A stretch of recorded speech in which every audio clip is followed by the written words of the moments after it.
Ang pamagat po ng message for today ay, sang-ayon sa ating binasa, give thanks. Marapat lamang na tayo magpasalamat sa tuwina kasi napakagandang behavior nun, sa kaugali na tayo ay marunong magpasalamat. Maganda ugali po yun. At yun po yung tutunghayan natin today. Ngayon po, iisa-isahin natin, aataduhin natin yung binasa natin kanina para po mas maging malinaw sa atin yung gustong malaman or ipaarating sa atin ng ating Panginoon sa nangyari sa pamumuhay po ng mga taong ito nung pong mga ketongin. Ulitin ko po, basahin po natin yung Lucas chapter 17, 11 hanggang 13. Ang sabi po, "And it happened that while Jesus was on the way to Jerusalem, he was passing through Samaria and Galilee. And as he entered a village, 10 leprous men who stood at a distance met him, and they raised their voices saying, 'Jesus, Master, have mercy on us.'" Pag-usapan po natin muna dito yung mga characters at kung saan sila naroroon. Alam po natin na ito yung mga pagkakataon ng Panginoon po, sunod-sunod yung kanyang mga ministries. Kasi po ang Lord, for your information, 3 taon lang siya sa kanyang ministry. At the age of 30 po, mula nang siya ipanganak hanggang at the age of 29, namuhay si Jesus Christ bilang normal na tao like us. Di ba? Pero nang siya po ay sumapit sa kanyang ika-30th na birthday, doon na po nagsimula ang Panginoon sa kanyang ministry. Bago po siya nagsimula nung siya ay 29 or 30 years old, yun po yung time na bigla na lamang si Jesus Christ lumapit kay John the Baptist at siya po yung nagbabaptize. Yun po yung panimulain nun. Now, through the Holy Spirit, bilang pagsunod sa kanyang amang nasa langit, ang Panginoon nagpabaptize mismo kay John the Baptist. At hindi lamang yun, after nga po ng kanyang baptism, di po ba ang Panginoon pumunta siya sa ilang, dinala siya ng Holy Spirit sa ilang, sa disyerto, kung saan for 40 days and 40 nights po, siya ay tinukso ni Satanas. Yun muna ang mga pinagdaanan ng ating Panginoon. Hindi madali yung ganung klase ng panimulain sa gawain. I think for us, most of us, nung tayo magsimula po sa ministry, it's so smooth. Number one, wala naman siguro sa atin dito na nang tumanggap kay Jesus Christ, nag-fasting na 1 linggo. Right? Walang gumawa nun. Wala po. 1 linggo fasting. Isang araw nga lang na hindi ka kumain manghihina na tayo. Pero look at that, ang Lord Jesus Christ mismo, nang marinig niya yung tawag ng Ama na magsisimula na siya sa kanyang ministry, baptism muna. Hindi po baptism ang nagliligtas. Pero since po ginawa ni Jesus Christ yun, kaya po ang mga born again, ang mga Christians po, dapat talaga dumadaan sa water baptism. At kung makikita po natin sa Bible, wala pong infant baptism sa Biblia. Wala po kayong mababasa sa Bible na nang ipanganak ang Panginoon, na-baptize siya.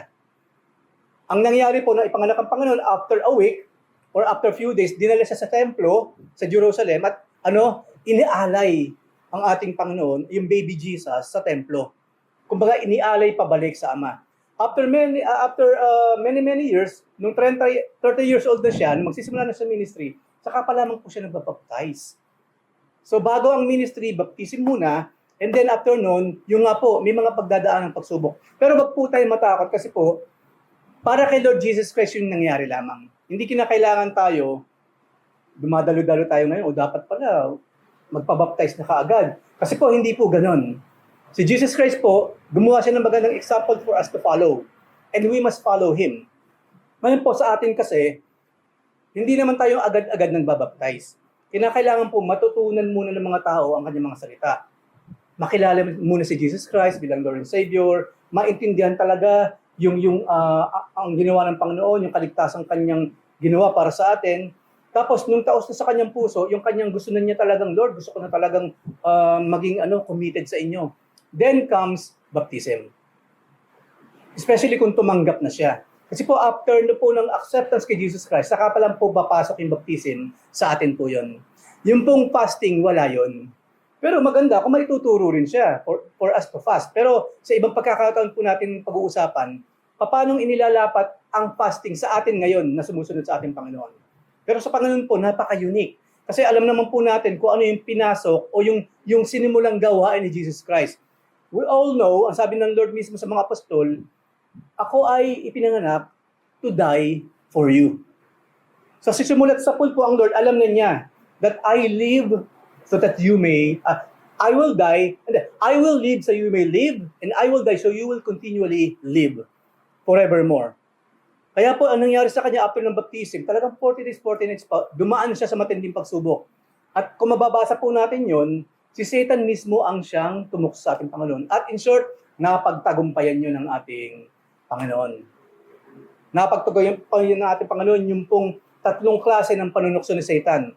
Lust of the flesh, lust of the eyes, and the pride of life. Yun po yung mga pinag-aralan natin last time. So, ang dami-dami na pong mga ministry na ginagawa ng Panginoon by that time.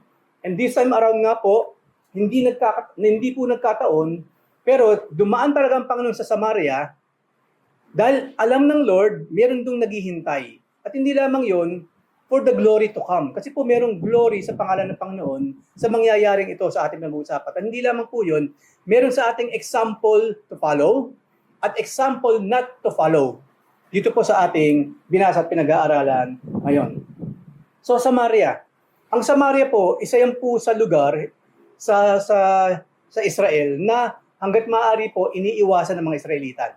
Kasi po, according sa ibang kwento sa Biblia, walang kinalaman or walang relasyon ang mga Samaritans sa mga Israelita. Actually, marami sa kanila galit sa isa't isa. Nag-ugat po yan nung araw pa lamang, nung Old Testament. Ang Israel po, ang isa sa utos po ni Yahweh sa Israel, huwag kayo mag-aasawa nang hindi nyo kapwa mananampalataya. Ang pwedeng mapangasawa ng Israelita ay Israelita rin. Bawal mag-asawa ng hindi Israelita. Bakit po? Ang dahilan kasi, lahat po ng mga Gentiles, na ikwento po ni Sister kanina, si Sister Joy, ang Israel po, ang mga Hudyo, anyone na labas sa Israel, Gentile po ang tawag. At hindi lamang po yun. Ang Israel po kasi naniniwala sa nag-iisang Diyos na buhay. Kay Yahweh. Yung pong mga Gentiles or mga taong beside Israel, ibang Diyos ang kanilang sinasamba. Kaya bawal po yun. Sumasamba sila sa mga Diyos-Diyosan. Sumasamba sila sa mga Diyos na humihingi ng mga anak para susunugin sa kanilang harapan. Kaya po pinagbabawal talaga ni Yahweh ng amang makapangyarihan sa Old Testament na ang Israelita, huwag kayong mag-aasawa ng mga foreigner. Bawal po yun. Yung po yung mga taga-Samaritans, yung po mga taga-Samaria, yung mga Samaritans, yun mismo ang ginawa nila. Sa tuwing merong sasakop sa kanilang mga foreigners na kumikilala sa ibang Diyos, nakikipag-asawahan sila. Kumbaga po para sa hybrid. Ayaw po ng Diyos sa hybrid. Sa mga pinagsamang Israelita at pinagsamang foreigner na merong ibang Diyos, ayaw po ng Diyos yun. At ang Samaria po, ganun sila. Kaya po sila nilalayuan ng Israelites. At mga Samaritan din po, meron din silang galit sa mga Israelita. Kaya po nung itinatayo yung templo ng panahon po ni Nehemiah, alam niyo po kung sino yung kontrabida sa pagtatayo ng templo, yung kinukwento ni Sister Joy, mga Samaritans po yun. Nung itinatayo na sa panahon ni Nehemiah yung templo, sa utos ni Yahweh, ang pumipigil, ang umaaway sa Israelita, sa mga Israelites, yung mga Samaritans themselves. Yun po yung mga mongrel, yung mga hybrid. Kaya ganun na lamang ang galit nila sa isa't isa. Ayaw na ayaw ng Israel, ng mga Israelites sa mga Samaritans because they are what? Very, very dirty in their sight. Pero dito po, nang ang Panginoon po, naglalakad na sa kanyang ministry, nagsimula sa kanyang ministry, hindi po niya iniiwasan ng Samaria. Yung normal na mga Israelita, iniiwasan nila yan. Pero ang Panginoon po, Israelita siya. The Lord Jesus Christ, siya po ay Israelita, at the same time, Hudyo ang Lord. At supposedly, hindi rin siya dadaan doon. Pero since siya si Jesus Christ, the Savior of all mankind, ayaw man nila ng Israelitang dumaan sa Samaria, dumadaan siya sa Samaria. Kasi po alam natin yung ibang kwento, marami pong naligtas sa Samaria nang ang Panginoon mismo ay dumaan doon at nagturo sa kanila. Ano itinuturo doon? Dahil ang salvation po ay para sa lahat. Hindi lamang para sa mga Israelita, kundi para sa lahat. John 3:16 po. Ano sinabi sa John 3:16? For God so loved the world that He gave His only begotten Son, that whosoever believes in Him will not perish but will have everlasting life. Mahal po ng Diyos ang buong mundo. Pagdating po sa kaligtasan, hanggat maaari ang gusto ng Panginoon, lahat ay pawang maligtas. Pilipino ka man, Chinese ka man, Arab or what, open po ang langit para sa lahat. Yung nga lang po, kinakailangan po na sa atin si Lord Jesus Christ. Dahil sa lamang ang way, the truth, and the life. Ang sabi po ng Panginoon, no one can come to the Father except through me. So kung nasa atin si Jesus, maging sino man tayo, ano man ang ating citizenship, pasok po tayo sa langit, basta't po't susunod tayo sa Kanya. So nung dumaan nga po muli ang Panginoon sa Samaria, ito ngayon na naghihintay. Merong 10 ketongin ang naghihintay sa Kanya kasi nakikita naman natin yung pagkilos ng mga tao, di ba? O bakit? Ba't parang ang daming pumupunta? Ba't ang daming tao doon? Madaling malaman kung ano nangyayari. Di ba? Madaling malaman. So nalaman ngayon ng 10 lepers na ang Panginoon either nasa lugar nila o nabalitaan nila papunta sa lugar nila. Sila po nakapwesto na sa daraanan ng ating Panginoon. Pero kung mapapansin po ninyo, sabi po dito sa ating binasa, they stood at a distance. Hindi kasi sila pwedeng lumapit sa mga walang ketong. Parang po sa panahon natin ngayon, okay lang ba na yung mga ketongin nakikiswimming sa pinagsuswimmingin natin? Biglang merong isang bus ng may ketongin, makikiswimming din? Hindi. Makikita ba natin sa mall, sa mega mall yung mga ketongin? Hindi, nagbibingo pa sila doon. Bawal yan, di ba? Merong ng leper colony. Hindi sila pwedeng humalo. Hanggang ngayon, hindi pwedeng humalo ang mga may ketong. Nung COVID nga lang, di ba? Napag-usapan natin kanina. Ganun na lamang ang ating mga ginawa para hindi tayo makahawa o hindi tayo mahawa. Ganun din po at higit pa yung mga lepers. So according sa batas, sa law of Moses na nanggaling sa ating Diyos, ang mga lepers po, since sila'y consider na marumi, hindi lamang marumi physically, kundi marami po kasi naniniwala, especially nung araw, ng panahon po ng Old Testament, na maaaring bunga ng kasalanan kasi kung bakit sila nagkaroon ng leper. Kaya nga po kung babasahin po ninyo yung Biblia, pag sinabing ketongin, parang synonymous na yun sa pagiging makasalanan. Na maaari, kaya siya nagkaroon ng ketong kasi makasalanan siya, and marami pang iba. So according po sa law ni Moses, ang mga ketong hindi pwedeng makihalubilo. Pwede silang batuhin, pwede silang palayasin, alam po nila yun, kaya sila naka-distance. Sumisigaw sila sa distance sa ating Panginoon. At tama po yung kanilang ginawa. So ang ginawa raw po nila, sila'y sumigaw. Sabay-sabay silang sumigaw, Jesus, Master, have mercy on us. Yun na lamang ang tanging lang pwedeng gawin by that time. Kasi po, ngayon na lamang naman na ang leprosy, merong gamot, di ba? Merong gamot na pwedeng inumin para hindi mauwi sa ketong, or kapag merong pang konting ketong, mapigilan na maging full-blown ketong. Nung panahon po kasi wala yan. So ito na lamang ang kalangtanging pag-asa. Narinig nila, sigurado na miracle worker na nagpapagaling ng anumang klase ng sakit tong Jesus na ito. Kaya ito na lamang ang kanilang pag-asa. Ano pa po yung makikita natin sa eksenang ito? Yung lesson, yung pong example to follow sa mga ketongin, gayahin natin. Dapat po kung saan naroon si Jesus, doon din tayo naroon. Di ba maraming tao, pag nagkakandahirap ang buhay, walang makain, ano sasabihin? Nasaan ang Diyos kung kailan kailangan ko siya? Pero ang tanong, lumalapit ba kasi tayo sa Diyos? O baka naman kapag kumalamlang ang sikmura, saka lamang tayo lalapit. At ang mas masakit pa, kapag wala tayong makain, imbis na lumapit sa Diyos, sinusumbatan pa ang Diyos. Kung ang Diyos ay mapagmahal, bakit ako nagugutom ngayon? Kung ang Diyos ay mabuti, bakit walang trabaho yung mga anak ko? Di ba ganyan ang tao? Ganyan ang tao. Hindi na nga siya nagsisimba every Sunday. Hindi na dumadala sa mga fellowship katulad ng ginagawa natin. Hindi na nga nagpe-pray. Pag nag-pray, para pa manalo sa lottery. Yun lang prayer niya. Sana, magpe-pray lang, sana matalo siya. Ako ang manalo. Magpe-pray, ganun pa ang laman ng prayer. Di ba? Hindi marunong magbasa ng Biblia. Kaya walang alam sa scripture. Nandun yung lahat ng pangako ng Diyos na pwede niyang kunin, hindi niya makuha kasi hindi niya alam nag-e-exist. Tapos, ganun pa yung kanyang klase ng kaisipan patungkol sa Diyos. At lalo pa siyang lalayo. Ang kagandahan po ng mga ketongin na ito, dumating sila sa point in time ng kanilang buhay, wala na tayong ibang mapupuntahan kundi si Jesus. Halika, dun tayo kung saan siya naglalakad. Yun po ang gawin natin sa buhay. Huwag naman natin hintayin may ketong pa tayo bago natin gawin. Diba? Hindi naman kasi, buti lang ang Panginoon napakabait niya. Kasi kung tao si Jesus Christ, lalapit-lapit ka ngayon. Ngayong kailangan mo ako, lalapit-lapit ka. Buti lang si Jesus Christ, hindi siya ganun. Hindi siya katulad natin. Welcome pa rin sa Kanya ang lahat.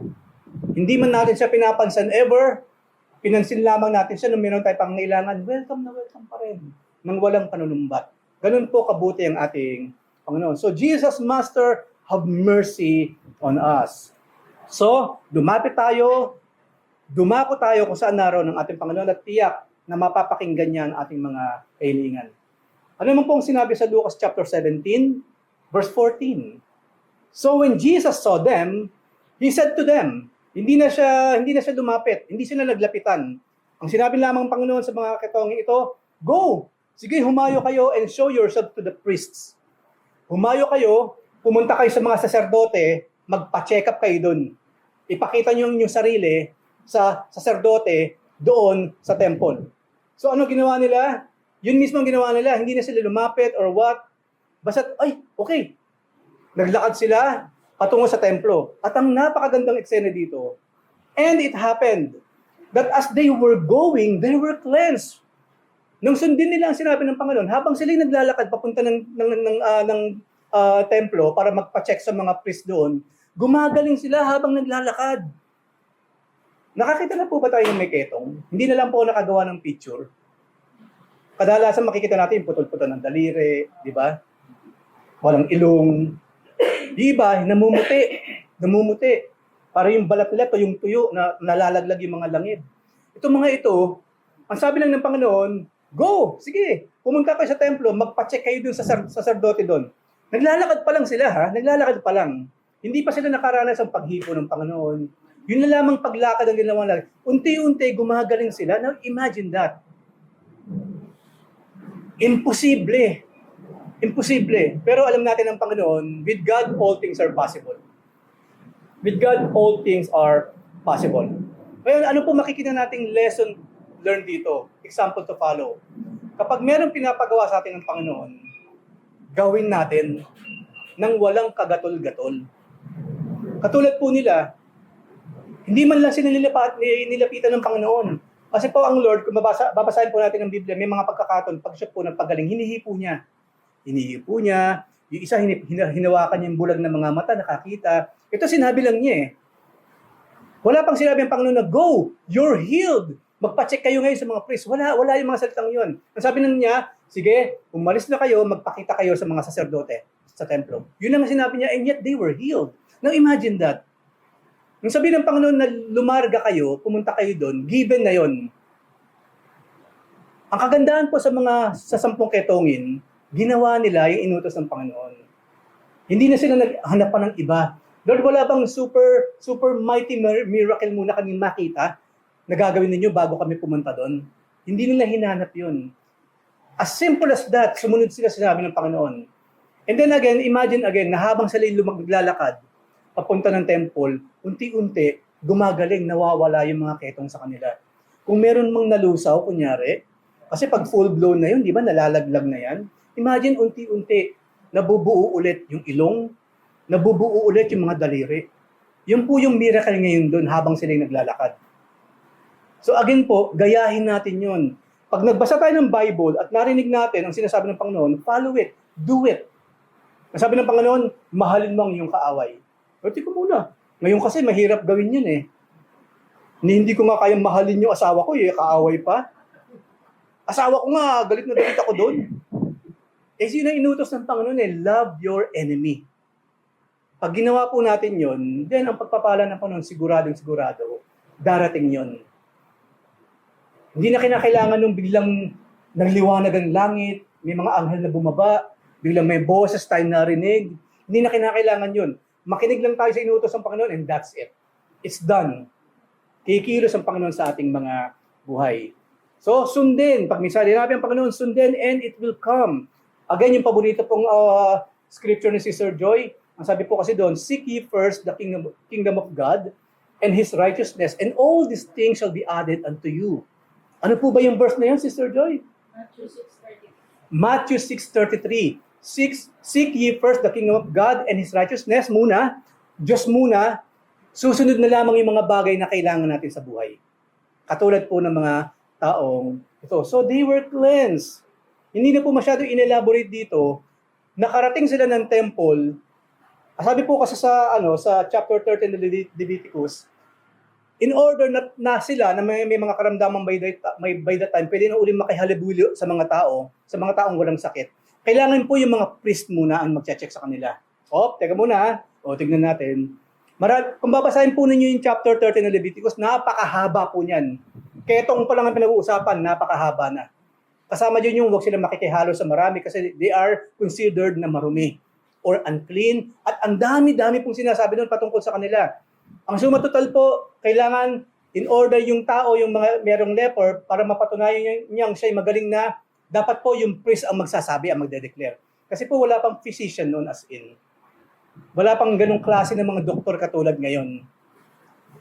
Yung priest ang magsasabi. Kasi nga po, ikinoconnecta nila ang leprosy sa kasalanan.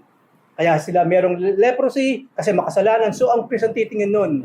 Pag sinabi ng priest ngayon na, okay, magaling na talaga ito, meron po kasulatan yun ang nagsasabi. Ang taong ito, pwede na ngayong pumasok sa work, pwede na uling umuwi sa bahay nila. Alam nyo, ang hirap po ng buhay ng mga taong ito, even sa sarilang bahay po, hindi sila pwede umuwi.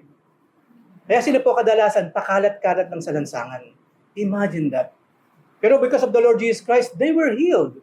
At in short, nakakuha sila ngayon ng pruweba mula sa priest, ng certificate na magaling na sila at balik na sila sa lipunan. At muli, may enjoy nila yung buhay ng normal na tao. Hindi lamang po nabigyan ng lunas yung leprosy, kundi mas malaki yung nabigyan ng lunas sa kanila. Muli sila magkakaroon ng normal na buhay. Muling makakasama yung pamilya. Magagawa nilang ginagawa ng normal na tao. Hindi lamang yung leprosy. Ito lang yung leprosy pinagaling. Yung kaakibat ng kagalingan sa leprosy, mas mahaba lifetime. Mag-e-enjoy sila bilang normal na tao na pinagpala ng ating Panginoon. So they were cleansed. Good news, right? Good news.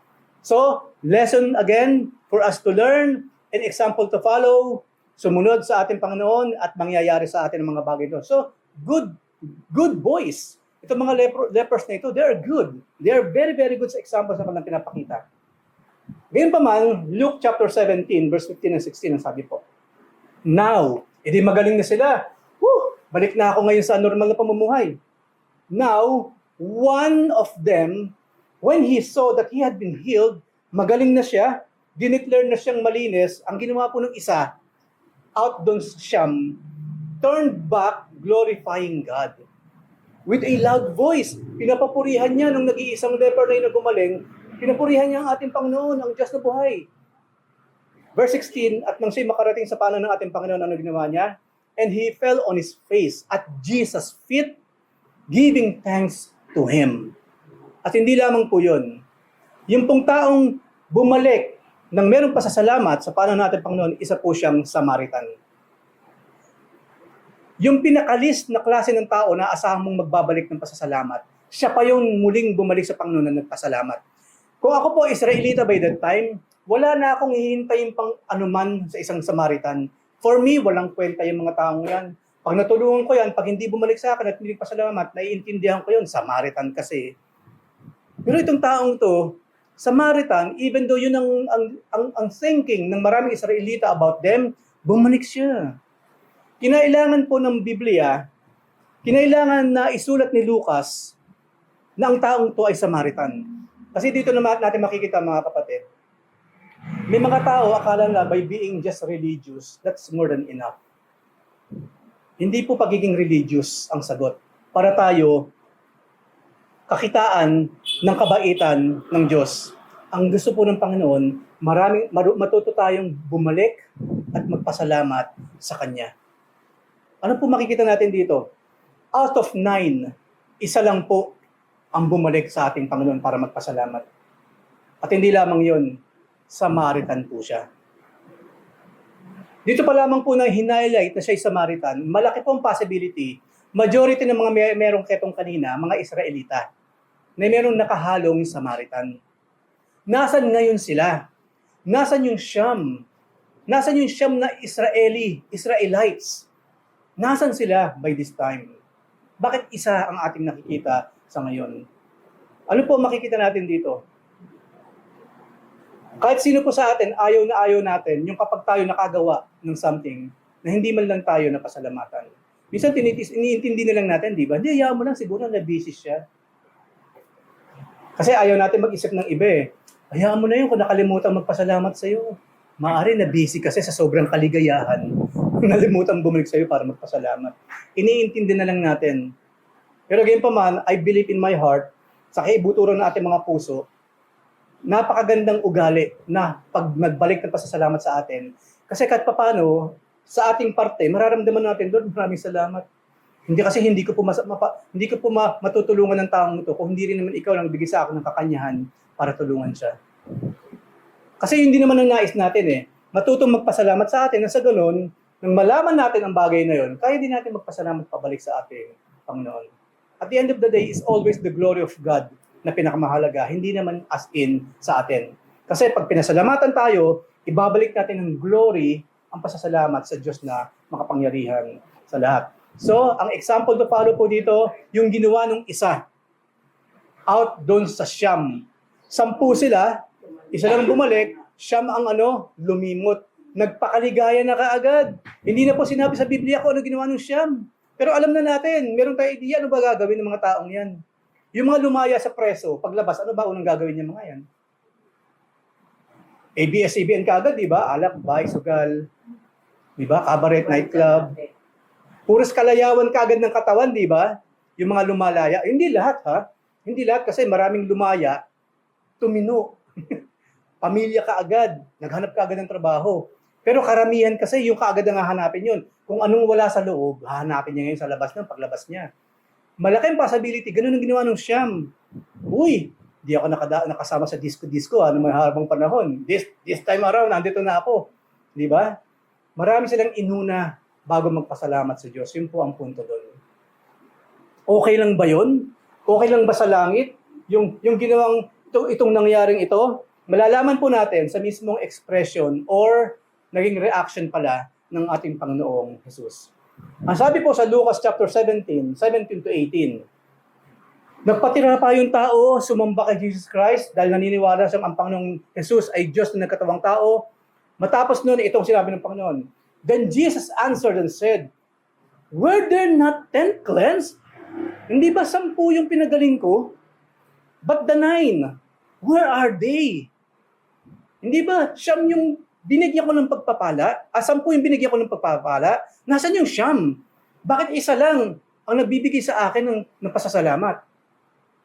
Was there no one found who turned back to give glory to God except this foreigner? So, sa sinabing ito ng ating Panginoon, lumalabas po yung Siyam talaga, Israelita, at merong isang foreigner, at yung foreigner na yun, yung Samaritan pa, ang natuto na bumalik sa kanya. Hindi, kung tayo man kasi, halimbawa sa pamilya, imagine yung mga anak natin hindi marunong magpasalamat. At nagpasalamat pa yung kapitbahay. Parang ang sagwa. O ano to, ba't ka nagpapasalamat sa akin? Naalala ko kasi nung maliit pa ako, and so on and so forth. Di ba nakakatawa yun? Pero bilang tao, hanapin natin sa sarili natin mga anak yun eh. Sa sarili natin pamilya. Alam ko, ang mga bata, hindi natin sasabi, sa kada kain nyo, magpasalamat kayo sa akin. Kada bigay ko ng baon sa inyo, magpasalamat kayo sa amin. Hindi natin ginagawa yun siyempre. Kasi hinahayaan natin silang magkusa. Kasi yun yung mga bagay na, kung tutuusin, hindi na dapat itinuturo eh. Kasi bilang tao, normal dapat sa isang tao, marunong magpasalamat.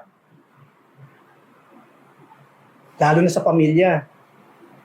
Hindi man hinihingi ni lolo, ni lola, hindi man hinihingi ni nanay, ni tatay pasasalamat. Dapat ang mga bata, bilang tao na lang, bilang tao, marunong magpasalamat.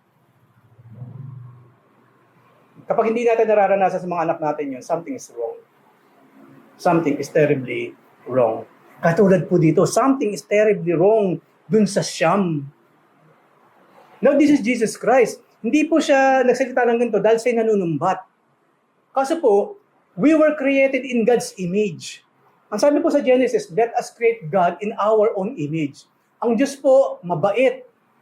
Ang Diyos po, of course, napaka-generous sa lahat ng bagay, maging sa pagpapasalamat. Isa yung seminana natin dapat sa Diyos, marunong magpasalamat. paano nangyari, sabi ng Panginoon, paano nangyaring hindi marunong magpasalamat itong Siyam na ito?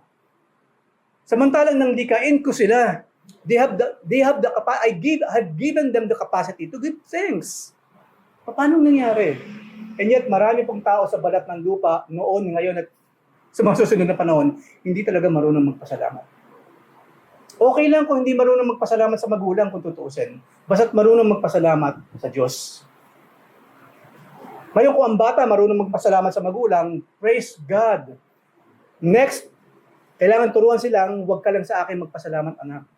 Kasi anuman meron kami mga magulang ninyo, nanggaling din naman sa ating Diyos. So praise God. Katulad po sa ginawa ng isa sa ating Panginoon at hindi naman ginawa ng Siyam na nakaranas din ng parehong pagpapala or kagalingan. Naghahanap po ang Diyos, mga kapatid. Hindi masama yung maghanap. Hindi sinabi naman na mapaghanap ka man masyado. Kasi marami naman kasing tao mapaghanap, di ba? Ikaw naman, masyado ka mapaghanap. Bakit hinahanap mo yung mga bagay na wala? Di ba pwede yung narito ngayon, pasalamatan mo or what? Yun naman yung mga mapaghanap. Pero normal lamang na tayo naghahanap. Di ba? Katulad ng ating Panginoon. Ngayon, ang Lord, hindi niya hinihintay na magpasalamat sa Kanya yung 10 para lalo siyang magkaroon ng power, lalo siyang maging Diyos. Kasi po ang Diyos, Diyos na siya eh. Kailanman po, yung luwalhati ni Jesus Christ, hindi mababawasan kahit hindi tayo magpasalamat sa Kanya. Hindi mababawasan yung glory niya, hindi mababawasan yung kapangyarihan niya, yung pagka-Diyos niya, kahit hindi tayo magpasalamat sa Kanya. Pero hindi kasi normal ng isang tao kapag nakatanggap ng pagpapala, hindi marunong magbalik ng pasasalamat. Hindi po yun normal. Ang normal po sa tao, marunong magpasalamat. Abnormal or hindi normal kapag hindi marunong magpasalamat. Yan po ang nakita natin dito sa eksenang ito. Naghahanap po ang Panginoon sa atin kung paano tayo sa isa't isa ay naghahanap din naman. At yun po ay tama, wala pong masama doon. Then, ito ngayon ang super good news dun sa isang bumalik. Ito yung pinaka creme de la creme ng pagpapala na akala nung Siyam nakuha na nila. Pero makukuha na nag-iisa lang. Luke 17:19. So Jesus said dun sa nag-iisa na bumalik sa kanya, stand up and go. Your faith has saved you. Yung Siyam po, talagang gumaling sila. Nagpapakasaya sila ngayon sa kanilang buhay. No? Kinalimutan nilang magpasalamat kay Jesus at masayang-masaya sila sa sarili ng buhay. Yun na yun sa kanila. Na hanggang sila mamatay, wala silang ketong. Magagawa lang yung gusto nilang gawin. Pero, yung pong kaligtasan, yung salvation po, hindi nila natanggap. Yung pong isang bumalik, nagkaroon na siya ng normal na buhay dahil siya pa yung magaling na sa ketong, hindi lamang yun. At di ba habang buhay din niyang i-enjoyin yun, yung kanyang kagalingan nung isang yun. At hindi lamang po yun. Hindi niya na-miss yung isa. Even after this life on this planet, kapag po siya namatay, merong ng langit na naghihintay sa kanya. And this matters most. Ito po ang pinakamahalaga sa lahat. Yung kapag tayo namatay, merong langit na naghihintay sa atin. Yung pong Siyam, according po sa pag-usapan natin, walang naghihintay na langit sa kanila. Wala. Magpakaligaya sila sa mundo, sa lahat ng meron sa mundo, okay, fine. Pero after this life here on earth, when they die and they woke up again, wala sila sa langit. Nasa ibang panig sila, sa lugar na kabaligtaran ng langit. Ito ang hindi natin dapat ma-miss. Di ba rin nang huwag tayong gumaling sa, ano tayo mayroon ngayon, galis? COVID? Boning baligtad? Yun naman pinag-usapan natin ngayon eh. Mayroong rushes. Di ba? Pag mayaman, rushes eh. Di ba? Pag mahirap daw, galis. Di ba? Pasalamat tayo, yun lang ang mga sakit ngayon eh. Di ba? Mga rushes. Yun lang. Pero okay lang na meron nun. Kung tutuusin, in our lifetime, basta after our life here on this planet, pagmulat natin after natin mamatay, meron ng langit na naghihintay sa atin. Kadalasan po, mahirap para sa ating imaginein yung langit. Kasi po, hindi naman tayo nanggaling dun eh, papunta pa lang. So hindi natin halos ma-appreciate kapag sinabing, uy, magpakabuti ka kasi kapag namatay ka at nabuhay ka magmuli, sa langit ka. Kadalasan yun, hindi natin maarok maigi. Ano ba meron talaga? Alam niyo po ba na kapag tayo nabuhay sa mundong ito, let's say hanggang 80 mabubuhay tayo, let's say 80. Ano ba naman yung 80 years sa walang katapusang buhay na ipapamalagi natin sa langit? Alam niyo po ba kapag tayo nasa langit na, marami po kasi nagtatanong ganito, Kuya, pag nasa langit na ba tayo, makakalimutan ko na yung asawa ko, makakalimutan ko yung mga anak ko, hindi ko na kayo kilala or what? Wala. Akala ng tao kasi pagdating sa langit, di ba, makakalimutan ng lahat. Actually po, meron pa rin tayo noon. Makakakilala pa rin tayo sa langit, pero ang sabi po ni Jesus Christ himself, pag nasa langit na raw tayong lahat, wala nang mag-asawa doon. Wala na yung relasyon ng mag-asawa, wala na yung relasyon ng nanay, tatay. Ang lahat daw tayo para mga anghel na lamang. Pantay-pantay sa harapan ng ating Panginoon. Ang sabi po doon, itodo na natin yung ligaya natin dito sa lupa, hindi pa rin yung maiahambing sa ligayang dadatnan natin sa piling ng ating Panginoon. Ang example nga po ni Sister Joy nung mga nakaraan, isipin na natin yung pinakamasaya nating experience while we are here. Isipin natin yung pinakailan yun. Tapos, sandali lang yun, di ba? Ang ligaya kasi ng tao, sandali lang talaga eh. Halos, kadalasan. Pag sumahod ka, yes! Pagpadala mo nun, wala na. Tapos na ang ligaya. Usapan po namin sa abroad yan eh. Di ba? Masaya-masaya kapag pumasok na yung salary sa account. Ngayon, i-remit mo yun. Tapos na. Di ba? Okay, gone. Pero isipin natin yung pinakamasayang parte ng ating buhay on this planet. I-times eternity natin yun. I-times natin sa eternity. Yun po yung mararanasan natin doon. Walang pigil na kaligayahan, kalulatian, lalong-lalo pa po sa piling ng ating Panginoon. Yun po yung hindi may enjoy ever nung siyam. Pero yun po yung dadatnan nung nag-iisang nagbalik. Di po ba mahilig tayo dun sa, out of 5, ano masasabi mo dito sa palabok? Di ba, uso ngayon yan sa mga apps? Pag meron tayo kinain sa restaurant, magbigay naman, 5 stars ha, 5 stars ha. Di po ba? Ito po, 1 out of 10 lang ang nagbalik. Para lumalabas ang Panginoon, 1 star lang para sa kanila. Pero that 1 star is more than enough para meron isang kaluluwang totally mag-enjoy sa mundo habang nabubuhay at ultimately, throughout eternity, mag-enjoy sa piling ng Diyos dun po sa kalangitan. So, yung kaligtasan po, kailangan i-secure natin ngayon. Kailangan po ngayon pa lamang malaman natin, ligtas ba ako o hindi? Kailangan po ngayon pa lamang malaman natin, papasok ba ako ng langit o hindi? Kailangan po ngayon pinaghahandaan yun. Kanina po may dumating na St. Peter's eh. Di ba? Di ba? Ganun tayo eh. Ikaw ba nakahanda ka na? May St. Peter's na ako. Yun lang eh, no? Kadalasan yun lang tayo hanggang dun lang eh. Para yung gastos, may sasagot na si San Pedro. Kadalasan hanggang dun lang nararating ng isip natin, ano? Pero lagpasan pa natin. Kasi po, paghandaan din natin yung buhay, matapos yung buhay natin dito sa mundo. At yun po yung ginagawa natin every Sunday. Kaya po mapalad tayo na ang dami-dami natin dapat na narito ngayon at kayo nakaupo dyan ngayon. Di ba? Marami tayong kasama. Of course, they're busy. Naintindihan natin yun. Pero kung tayo man busy at pinilit natin narito ngayon, para tayong kasama dun sa isang bumalik ng pasasalamat sa ating Panginoon. Pero of course, we are praying, we understand them kung wala sila ngayon. I believe busy lang sila, meron silang ibang ginagawa. Pero kung hindi naman, magsama-sama tayo. Kasi po, ito yung pinaghahandaan natin. Okay? Na kapag tayo tinanong, ikaw, kung sakalang kinuha ka ng Lord, di ba? Sasabi mo ba sa akin na langit ang punta mo? Alam ko, isa yun sa mga tanong na mahirap sagutin. Kapag tayo nahirapan po dyan sa tanong na yan, then lalo po tayong manatili sa ating pag-aaral every Sunday. Kasi po dapat dumating po tayo sa point in time na kapag tayo tanong, ikaw, pag kinuha ka ng Lord, langit ang punta mo? Siyempre naman. Walang kagatol-gatol. Hindi dahil ako, hindi dahil kayo, hindi, yung kasi yung promise ng Lord eh. Yun ang promise ng Lord eh. Di ba? Kasi kung si Eric per se, pag-uusapan natin, yung ugali ko, yung attitude ko, parang malabo ako pumasok sa langit talaga eh. Pero pangako kasi ng Panginoon yun. Not because of me, but because of our Lord Jesus Christ.